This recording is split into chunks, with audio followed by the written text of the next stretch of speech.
of them is that we are actually recording this webinar, and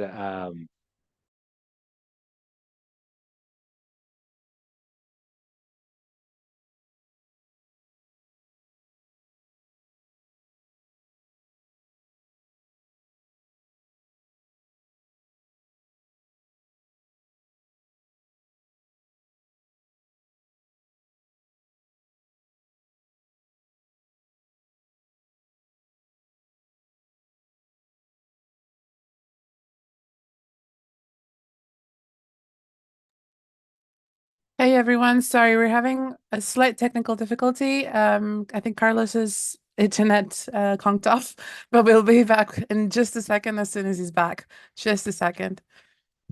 In the meanwhile, I am gonna ask maybe Alex, Ashok, and Rafael to introduce yourselves, and then we'll get back to it. yes, apologies. I seem to have technical issues, so here I'm back. Yeah, just a small glitch, but thank you for jumping in, Shtal. So okay, so I was just saying that yes, the session is being recorded, so you will get a recording soon if you signed on to this webinar, and also that I encourage you to introduce yourselves in the chat. So use the chat function and introduce yourselves and let us know where you're joining from. And finally, you have the Q&A box at the bottom of the screen, so you can actually start sending questions once the speakers start delivering the presentations, and we'll get to them towards the end of the webinar. So without any further ado, and hopefully no more glitches, I would like to give the floor to Alex to well, to introduce himself, and then yeah, we'll do a brief round of introductions, and then we'll start with the first presentation. Thanks, Carlos. Oh, sorry. Did you want to do a quick round of introductions first? I've jumped straight into my presentation. Don't worry. Let's start. So we'll do the introductions as you do the presentation. So introduce yourself and start with your presentation, please. Yeah. Okay. All right. Thank you very much. Thank you, everybody, for taking the time to join today. So my name is Alex Campbell. I'm the Director of Policy and Partnerships at the Long Duration Energy Storage Council. I will briefly go through what the council is, what we do, then talk about why curtailment is rising up as an issue. What are the drivers for that? What the risks are behind it, and then a little bit of a discussion about how LDES, long duration energy storage, can help with that. So I'm going to take a global view, and then the colleagues later are going to dive into a bit more detail on the Spanish market specifically. So the LDES Council is a global body formed in 2021 at COP26.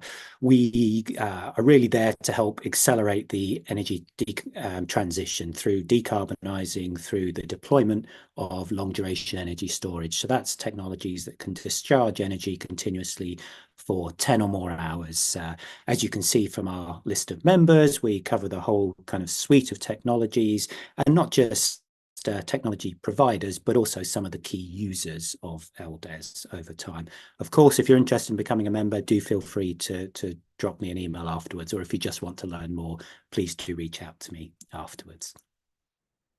So we talking about curtailment today. Why is curtailment rising up the agenda? Well, as organizations such as the International Energy Agency, IEA, and the International Renewable Energy Agency, IRENA, have quite comprehensively demonstrated, in order to tackle climate change, we need to, first of all, decarbonize the power system. And secondly, in doing that, we have to hugely increase the deployment of things like solar PV and wind. Obviously, in Spain, we have both of those technologies being deployed at scale, and it's true around the world. Huge increases. So not just in terms of the absolute amount, but also in terms of the proportion of power that is delivered by these variable technologies. And that creates its own challenges. Power supply and demand isn't always in balance. The wind doesn't always blow, the sun doesn't always shine, but we still want to use electricity all the time.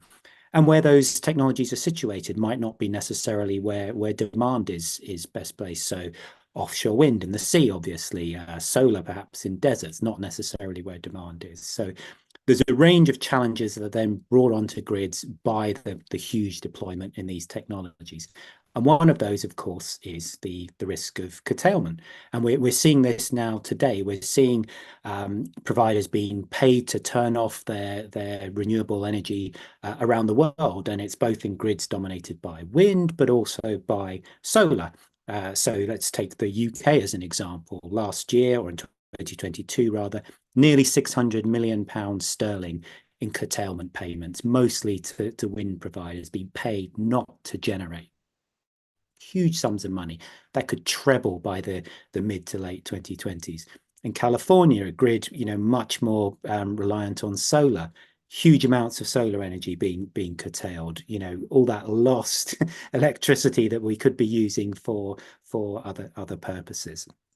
So it's rising around the world as a challenge. This is a chart from the IEA published last year, just showing how in a number of markets, as we're seeing increasing renewables deployment, we're also seeing an increase in the amount of energy that's having to be curtailed. So that's, a lost opportunity, really.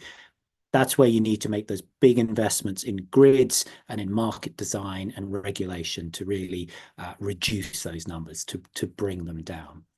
One of the key technologies for doing this is, of course, long duration energy storage. We can store electricity through mechanical means, through electrochemical means, through chemical means like hydrogen. And of course, also as thermal. So storing it as heat, which can then be played back onto grids in the form of electricity, or used heat in industrial purposes, district heating, and so on. Really, really important. Great way of capturing this energy and making sure it doesn't go to waste. LDES technologies are widely deployed today. Pump storage hydropower, of course, is huge around the world, over 170 gigawatts. But many of the other technologies are coming through as well. And that's really the role of the LDES Council, is to support the deployment of these other technologies as they get closer and closer to commercial and then mature deployment. Question we're often asked is, why not just stick with lithium-ion batteries?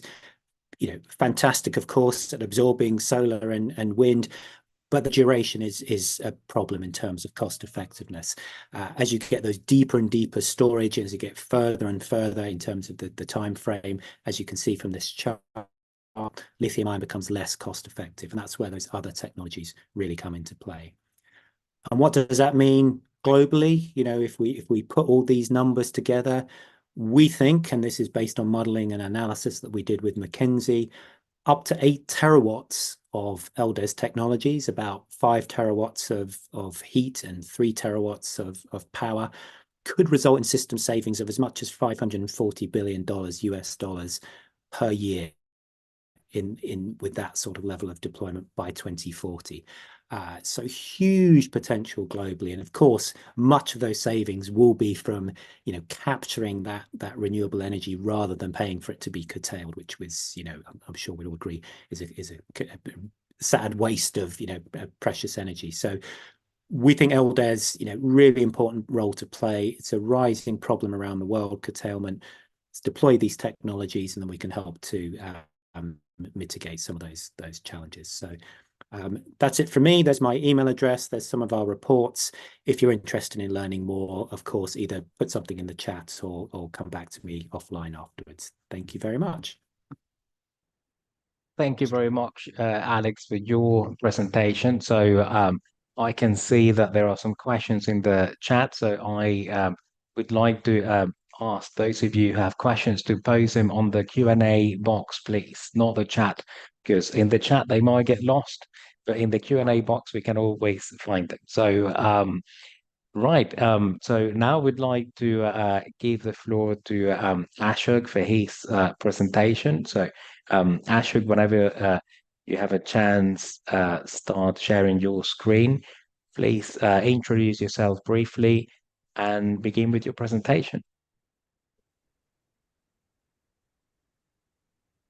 Hi, everybody. My name is Ashok Krishnan. I'm a manager for market development under the energy storage business line at Sumitomo SHIFW. I'm normally based in Espoo, just outside Helsinki in Finland, but currently working remotely from India for a few weeks to escape the cold over in the Nordics.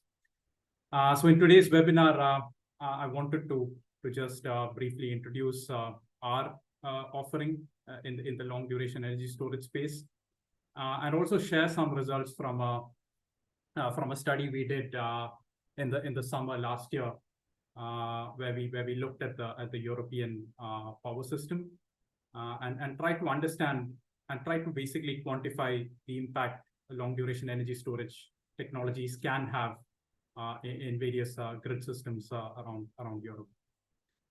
Without further ado, let me get into my presentation. A few words about the organization I represent.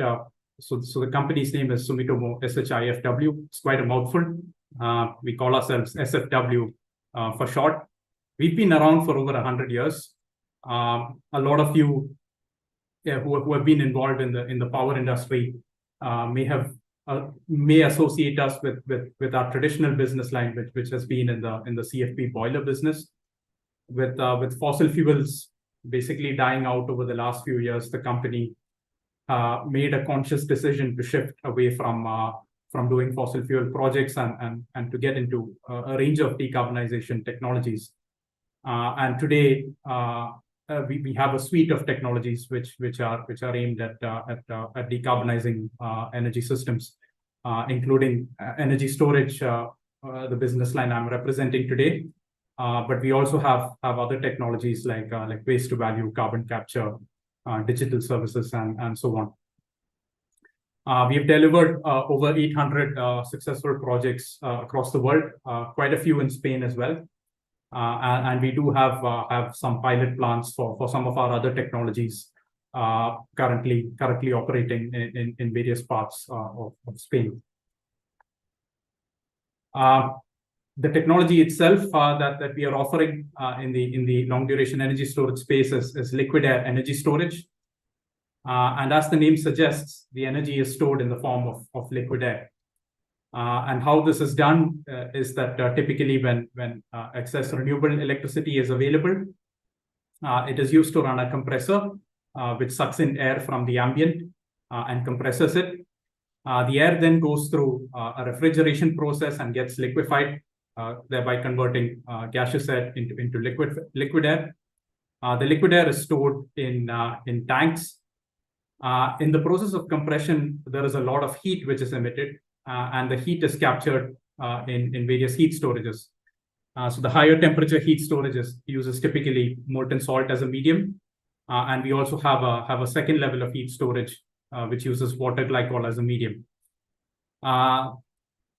The storage tanks themselves are highly insulated, which means that the liquid air can be stored in these tanks pretty safely with very minimal self-discharge for a few weeks.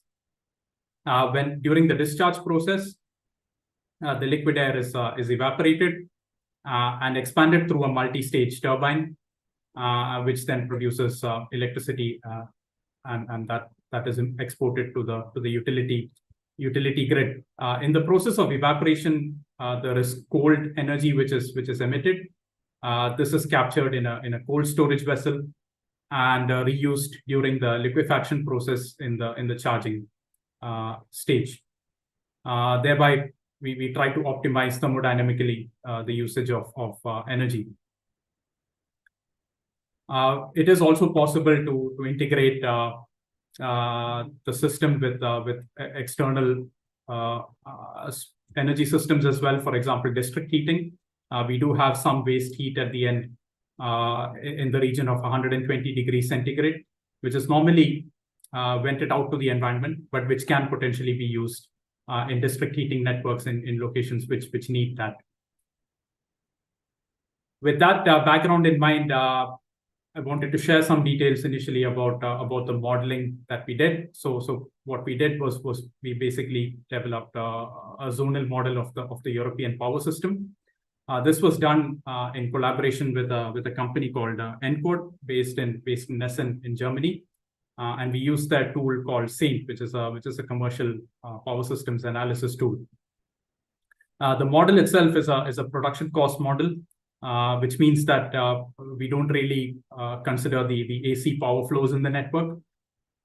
Each country is modeled as an individual zone, and we have a total of 46 bidding zones in the model, excluding a couple of markets where we did not have enough data. We included load and reserve requirements as well in the model. And in terms of what we did in the simulation, it was a 1 year simulation on an hourly basis, meaning that we did 8,760 simulations with multiple scenarios. As you can imagine, considering the number of generators and the complexity of the model, this takes a fair bit of time in itself. In terms of the demands and the generators, as I mentioned earlier, 46 bidding zones, 2 excluded. So therefore, we had a total of 44 demand and reserve requirements. A total of 86 interconnections. We did consider the interconnections between the countries. So basically, to visualize the model, each country in Europe would basically be one zone in the network, and then we basically consider the transmission capacity which connects the different zones in the model. Now, over 2,000 generators representing 18 types of generation were included in this particular model. And as I mentioned earlier, the objective was to actually understand, or basically to quantify, what impact long duration energy storage technologies such as ours could have in the European power system, but specifically focusing on a few markets such as Spain and Germany. We designed a number of simulation scenarios, and the simulation scenarios were designed keeping in mind the renewable energy capacity which is expected to be deployed in the future in the years 2030 and further out. And we considered various scenarios by including our own technology, the liquid air energy storage, in the model, and excluding it from the model. And this basically allowed us to exactly quantify the direct impact of the long duration energy storage in terms of reducing curtailment, reducing carbon dioxide emissions, and a number of other parameters. So for the purpose of this presentation, we broadly classify into baseline and optimistic. In the optimistic scenario, we envisaged a higher and faster deployment of renewable energy sources across Europe, but also specifically in some markets like Spain and Germany, as I mentioned earlier.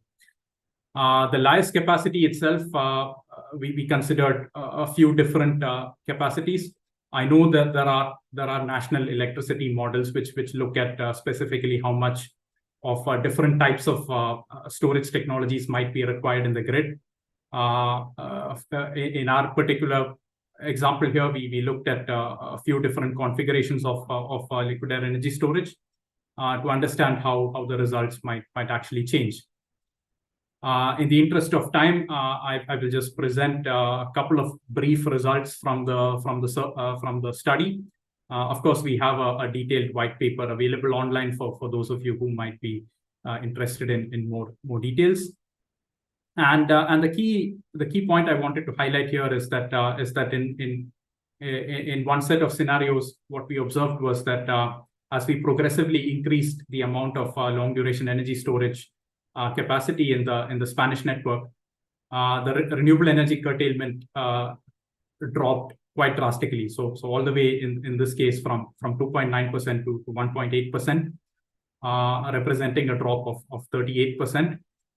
And you can see how the trend in terms of how the reduction in curtailment actually increases as we deploy more and more longer duration energy storage in the network. Having said that, there are some limitations in the model that we did. Like I mentioned earlier, each country is considered as one zone in the model. This being a Europe-wide model, it was not possible within the scope of our study to consider internal grid congestions within each country, and this is again something Alex touched upon as well earlier in his presentation. Some of the key conclusions: adding long duration storage, adding liquid air energy storage has clear benefits to the Spanish network, even though, well, the curtailment is, I would not say this is a low number, but it's a relatively low. It's still something like 4.5 terawatt hours in the scenario I present here. And there are some benefits which we did not explicitly assess, considering that the network is interconnected with Spain having connections as well to neighboring countries. We did not fully assess the benefits of adding long duration energy storage on those neighboring markets. One very important thing, which again we can touch upon maybe a little later in the discussion as well, is that nodal level analysis, including the entire transmission network within the Spanish grid, is important to identify local pockets which experience higher levels of renewable energy curtailment, because those areas are the ones which are prime candidates for hosting long duration energy storage technologies. Unfortunately, because we did not have the data and the resources to go down to that extent, those considerations were excluded from the study. The other thing is, once you actually go down to that level, what you will also see is that these numbers in terms of curtailment start to get magnified as well, because you start to see all the local factors come into play. The lack of transmission capacity in various parts of the country come into play, which leads to a situation where you typically observe higher levels of curtailment in these studies. And finally, again, a capacity expansion model, a generation planning model, is ideally required to actually understand how much of what type of technology is required by the grid. It's very easy to say that the Spanish grid needs X or Y amount of long duration energy storage, but there actually, to the best of my knowledge, hasn't been a proper study which mathematically looks at the best combination of energy storage technologies which can support the growth of renewable energy sources in Spain over the next 10 or 20 years. And these kinds of studies can be done to actually help stakeholders as well plan for the coming decades. And that is actually my last slide. I want to thank everybody here for their attention. My email address is here. Our LinkedIn page is also there in the QR code. Please do reach out in case of any questions, and I'll hand it back to the moderator to continue with the proceedings. Thank you. Thank you very much, Ashok, for your presentation. It's been very insightful. So if you have any questions for Ashok, please, I mean, and that's for you who are in the audience. If you have any questions for Ashok, just send them through the Q&A box. I can see that there are a number of questions there already. So, yeah, I would like to now give the floor to Rafael Calleja. And Rafael, whenever you're ready, please introduce yourself and start presenting. Okay. Hi, everyone. Thank you for attending the event, the webinar.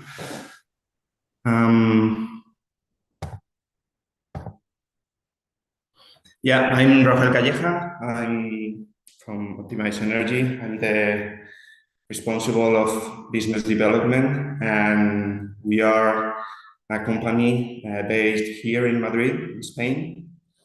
And depends on the part of the offering we consider. We serve companies, mainly IPPs and investment funds, also here in Spain and in the rest of the Europe. And our offering is based on two parts. The core business, let me say, would be the energy and risk management. And there is another part focus on advisory in some specific and technical topics regarding the markets, energy markets, and technologies from the renewable energy sector. And one part of this offering is based on the curtailment analysis and assessment. 2 years ago, we developed internally in Optimize a model, gives you a visibility for the next up to the next 5 years about the possible or probable impact of the curtailment in your assets here in Spain, with a regional granularity. Okay, and it is quite interesting in order to analyze all the possible investments in batteries or new assets for PV solar plants and windmill farms. It's quite interesting to know how big or small is going to be the impact of the curtailment in your assets in the future, in the next 5 years, as I said. Okay. Inside of or concerning the rest of the offering, as we said previously, we are very focused on maximize or optimize the revenues that comes from the sale of the energy, okay, for the producers, the APPs and so on. We also make and organize energy market training for improve the capacities of the companies in order to know better and better how the markets works and how the different insights and the commodities trending is coming up every year, how the context change and so on. And also we have developed an interesting model regarding the operational revenues perspective for the batteries here in Spain. Quite interesting also. But yeah, the topic we discussed today is the curtailment. So I'm gonna give you some interesting, I think, dates and numbers, because we love numbers and in Optimize. And yeah, as you know, you probably know, we are nowadays in a context that we have to achieve some goals regarding the national policies and the objectives committed to the horizon to the 2030 ahead. And there is a lot of intense regulations and goals to achieve in order to install renewable capacity, decarbonize the society, the industry, and the transportation, and so on.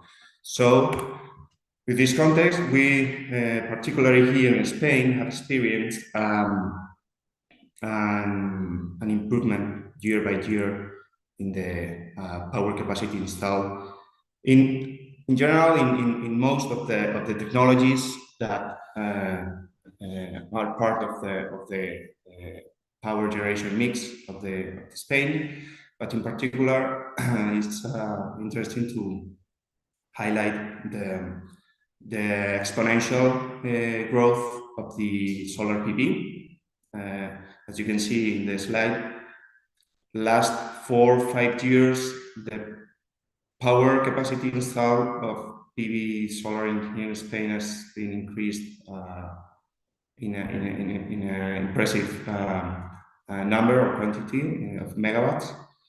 The wind technology has to grow, if I'm not wrong, at an average of 4 or 5 gigawatts per year from now to the 2030 year, in order to achieve the goal of the PNIEC. And yeah, at the end, the first consequence that this intense activity in order to install capacity in Spain is, first of all, the drop of the prices in general, in average, in terms of average price over the spot price, and the second one is the grid nodes congestion in the grid network here in Spain. Red Eléctrica, as the TSO of Spain, who is the chief of maintain the stability of the system, has a huge challenge from now to the future, because all the new capacity that is going to be here in Spain installed regarding solar and other renewable energies technologies is going to be so huge. So integrate all this new capacity in the system has to be helped, let me say, with or combined with an intensive investment activity in our grids. That's for sure. Okay, so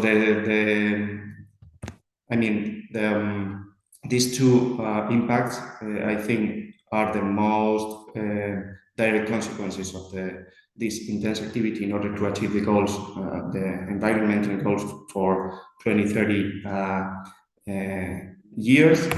And as we can see, in order to see some data regarding curtailment, from the past of the last 4 years, we can see that the energy curtailed in Spain has been increasing more and more. As you can see, 2020 and 2021, there weren't so much energy involved in curtailment in the system, probably because the demand in the system was so much lower than nowadays because of the pandemic and so on, and the low rates of the industry, economic consumption, and so on. But from the 2022 and 2023, as you can see, the energy curtailed in Spain has been increased in an interesting rate, as you can see. For you to give you some examples, some data, in the last 2022 year, in terms of money and economical impact of the curtailment, more than 130 million euros was,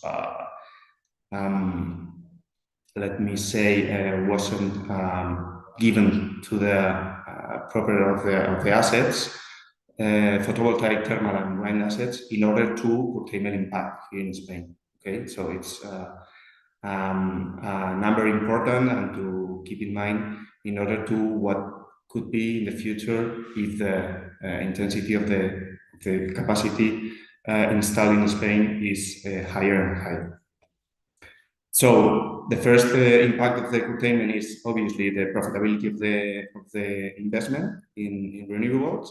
Okay, and if we see another charts regarding the technology impact of the curtailment, we can see that obviously also PV, solar plants, as well as CSP, are the most that receive curtailment in the months of the summer. It's obvious because they are in the top of the production of the year in those months. But wind technology and other like CHP or CCGT are not safe away from the curtailment in some specific moments of the year. Okay. So here the point is that, okay, renewable energies, our power mix generation in Spain is very important in terms of renewable capacity. So the curtailment is going to be, from our perspective, it's going to be higher in the next years unless we act in some ways that we will see later on the presentation that could mitigate the impact of the curtailment on the grid. Okay. As I said to you previously, we have developed a model that gives you an idea, a band of curtailment that could be probably set in your province or in your region where you have installed or are going to invest or install an asset. That is the comparison. But what is more interesting is the comparison that we give you in order to know if your asset could be subscribed to SRAP service of Red Eléctrica or not. What is SRAP system? Okay, it's a mechanism that Red Eléctrica could activate in real time in order to curtail some assets, some facilities that are producing in Spain in some moments of the time, and then they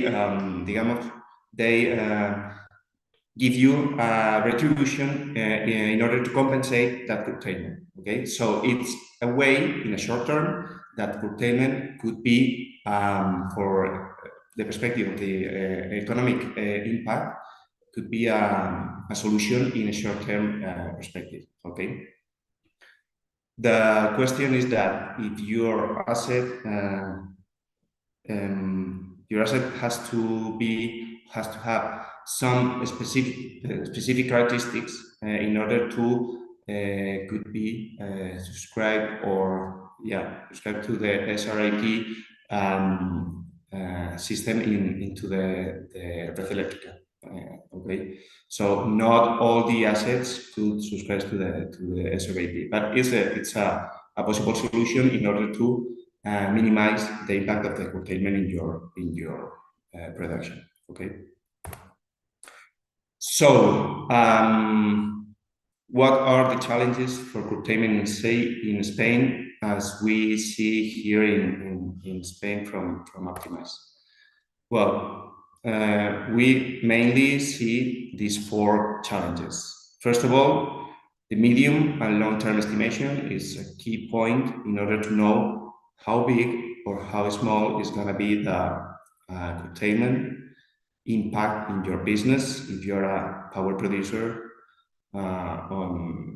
in Spain in the next years. Okay.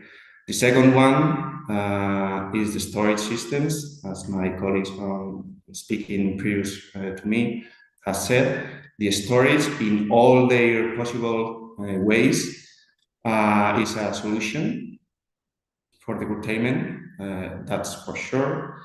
And the interesting here is to install the batteries in all those areas where curtailment is going to be more important in the future.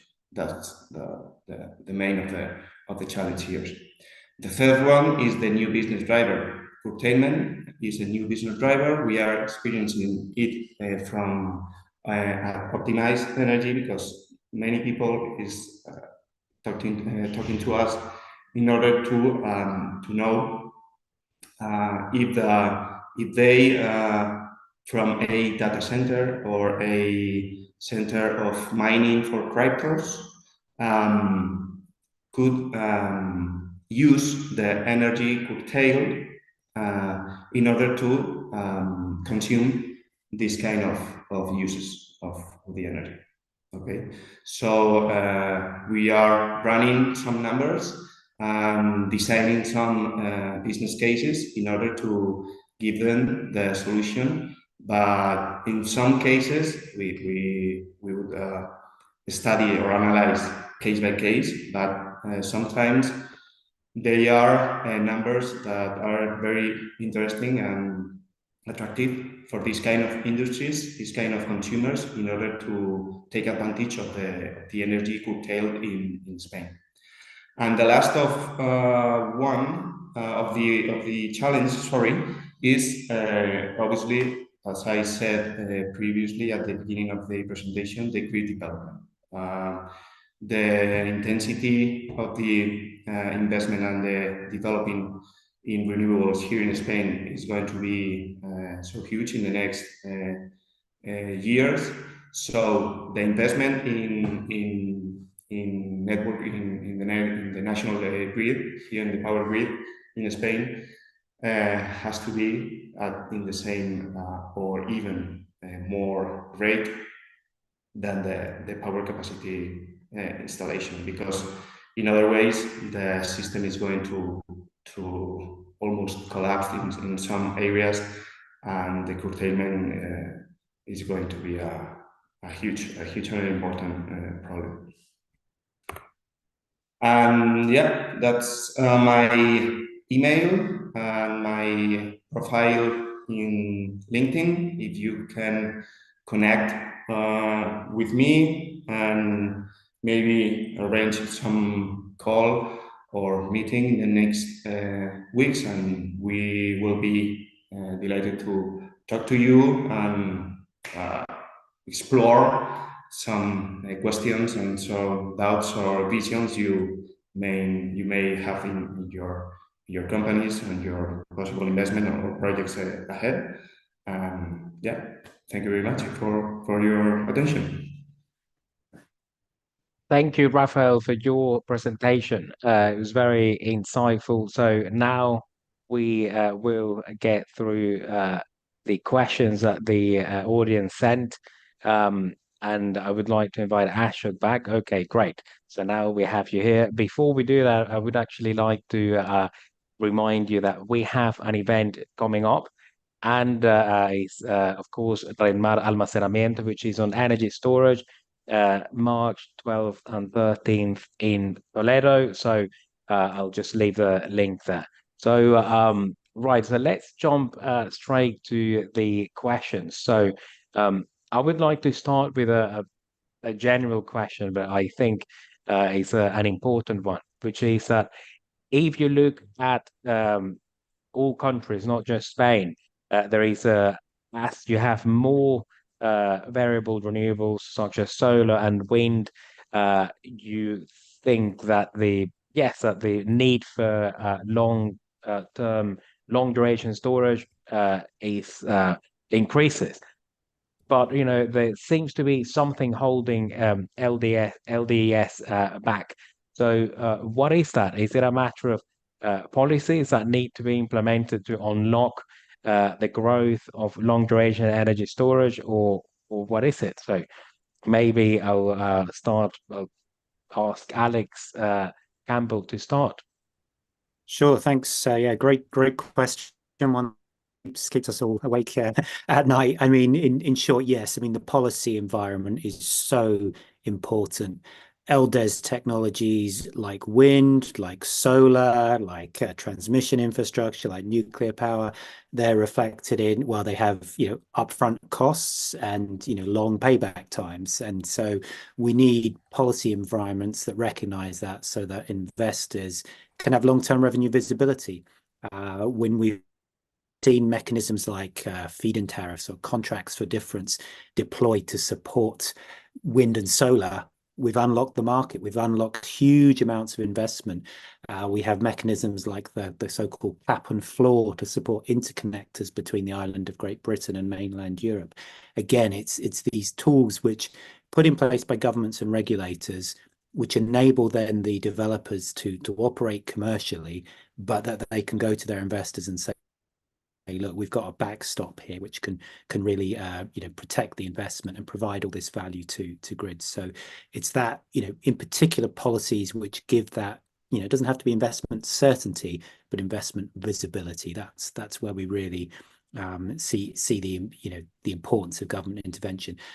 And kind of one just additional point on that, when you have things like procurement mandates, so governments actually saying, or policymakers saying, the TSO, or depending on the particular setup in the particular market, have to procure X gigawatts of LDES, that of course can really help to unlock investment as well. But without these tools, we'd never have offshore wind built if there wasn't some sort of investment mechanism to provide the investors with a degree of comfort. So we just need the same sorts of tools deployed for LDES. Thank you, Alex. I don't know if Ashok or Rafael would like to comment on these questions, so whether there are. Yeah, go on, Ashok. Yeah, I think just to build a little bit on what Alex was just mentioning. Yes, the policy and framework environment and all of that is required, but I just wanted to take a step back and actually think about the fact that it's sometimes difficult to convince people of the need for these technologies. For example, the questions, I think Alex touched upon this earlier, like people just ask, why don't you install batteries, or why don't you install some other technology people are familiar with? I think the first step, which usually happens before these policies are created, is to actually understand what the grid needs. And LDES technologies just haven't figured in these kinds of planning studies or modeling studies or these kinds of studies, which are usually undertaken by the independent system operator or the transmission system operator or the electricity authority in different countries. So I would say the first step is to actually consider these technologies as options, then to understand what is the actual duration of storage which is required in a particular grid. Is it 6 hours? Is it 8 hours? Is it 4 hours? Is it 10 hours? Is it 12 hours? Nobody really knows. Right now, it's just a narrow set of technology options which are being considered. And once the need for these technologies is actually understood, once the need for, let's say, a 12-hour storage duration technology is understood, then it should just basically be a market discovery exercise where any technology can come in and bid. And what we have seen and what Alex presented earlier is that inevitably, once you start to cross the 6 to 8 hour threshold, that's when the LDES technologies start to become cost competitive. And it's just about, I would say, convincing the stakeholders to actually consider LDES technologies as viable options which can be deployed today, and to take these technologies into account in their planning and in their forecasting and in their modeling studies, which can then lead to enabling policies being formulated at a later stage. Thank you, Ashok. Rafael, I don't know if you would like to comment on the question that was, what is holding long duration energy storage back, and whether it's a question of policy or something else? Well, actually, from the perspective of the policy, storage in all the ways we know nowadays, the storage has to be a technology that has to be improved and facilitated by the government, because the storage it's a perfect ally for the correct or proper distribution of the supply and the generation, okay, from my perspective, in all the electrical or power systems in this moment. Years ago, there was a boom regarding the generation, the distributed generation, as a model for the future in order to give the systems, the power systems, more efficient and more intelligent. But from the perspective of the storage of the energy, I think that the technology is going to be an important role in the future in order to distribute, as I said, all the different patterns of the consuming and the different mix of generation that the policies and the countries are betting for. Thank you, Rafael. So I would like to ask one of the questions sent by the member of the audience. So Miguel Medina asked to Ashok whether you could put an euro figure on the investment required to lower curtailment in Spain for the 20 and 70 scenarios you considered in your study. So Ashok, are you happy to? You're on mute, by the way. Oh yeah, sorry, I just unmuted myself. So in terms of investment figures, what we can probably share are numbers, but then so the challenge here is that for technologies like the liquid air energy storage, or I would say probably for other some of the other eldest technologies as well, it's difficult to assign a per kilowatt hour kind of a figure, because what we have seen is that many of these technologies scale pretty well, meaning that on a per kilowatt or a per kilowatt hour basis, it's probably more economical to deploy a 20-hour storage than a 6-hour storage. And again, this goes back to the fact that that in the 4 to 6 hour kind of duration, many of the technologies from the eldest space may not exactly be the most competitive, and I think a lot of the eldest players are open enough to admit that. But the change comes in the 6 to 8 hour kind of a storage duration. So in terms of the investment figures itself, it would really depend on how much you want to reduce the curtailment. And do you want it to go all the way to zero? Because that would be prohibitively expensive. On the other hand, by deploying a reasonable amount of storage in the grid, which is what we showed, you can still achieve reduction in curtailment at a reasonable price.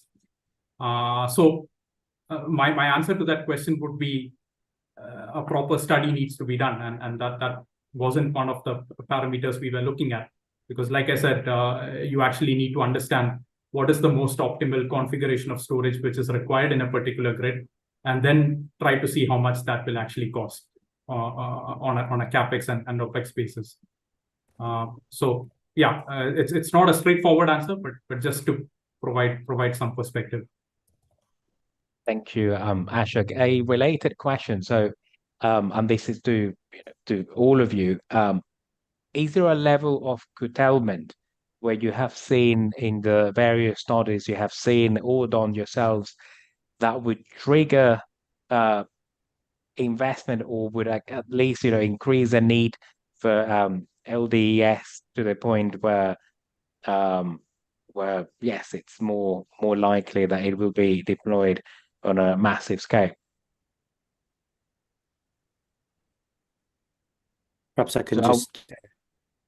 At what level of curtailment do you think the LDES becomes a must? I think it's actually a really difficult question to answer for all sorts of reasons, but it's worth just sometimes remembering the politics of these things. We're in a difficult time globally. We're seeing some pushback against action against climate change, and unfortunately, curtailment is one of those issues which has been seized upon by some political actors who would like to slow down the pace of action against climate change. And I highlighted some of the news coverage in the UK and Australia, and all Anglophone countries, just because it was easy for me to get them. But people see payments going to renewables for energy that's not being provided, and they instinctively think that's a bad thing, and it's more complex than that.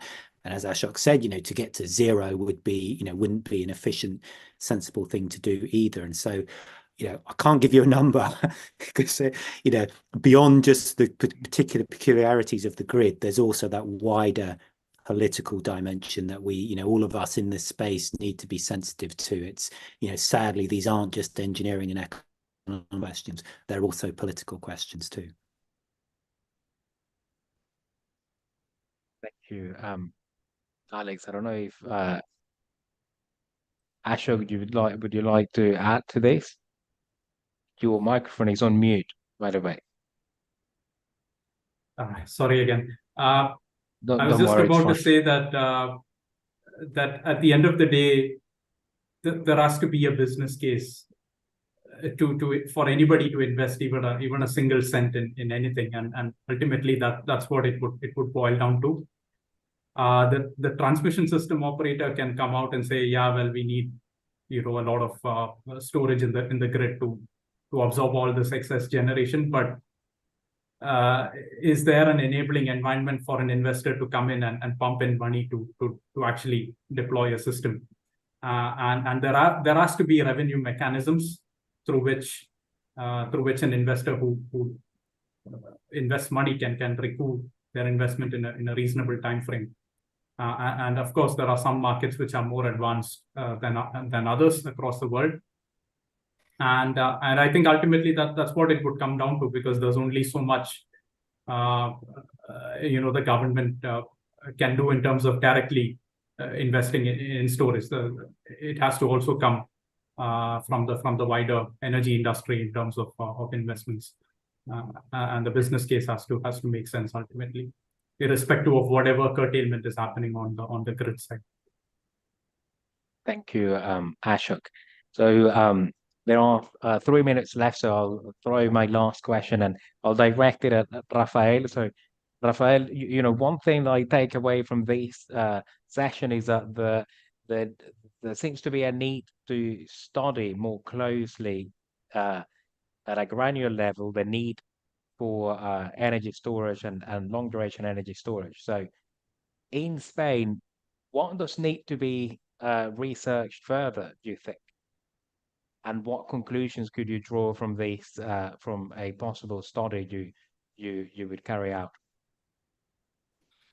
Could you repeat the question, please, again? Yes. So, it seems that to deploy energy storage effectively, you need to carry out further studies, if I understand correctly. So, what could these studies be about, and what would be the results of them? Well, as I said before, the storage and the grid development, if that is a question, has to be as much as close of the level of intensity in development, because there are solutions that technology nowadays give us to mitigate the impact of the curtailment in the grid. But at the end of the day,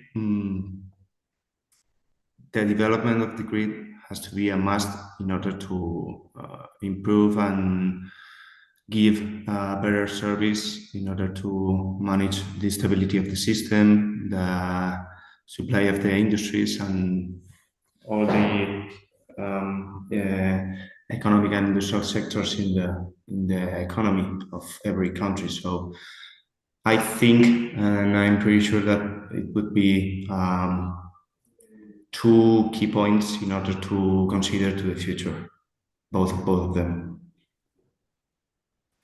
Thank you very much, Rafael. And on that note, I think I'm going to start wrapping up this webinar by thanking everyone in the audience who's you have been great, and you've sent lots of questions, many of which we didn't get to answer, but you have the contact details of the speakers on the presentations, which you'll get. So we have recorded this session, and you will get the access to the recording and the slides as well.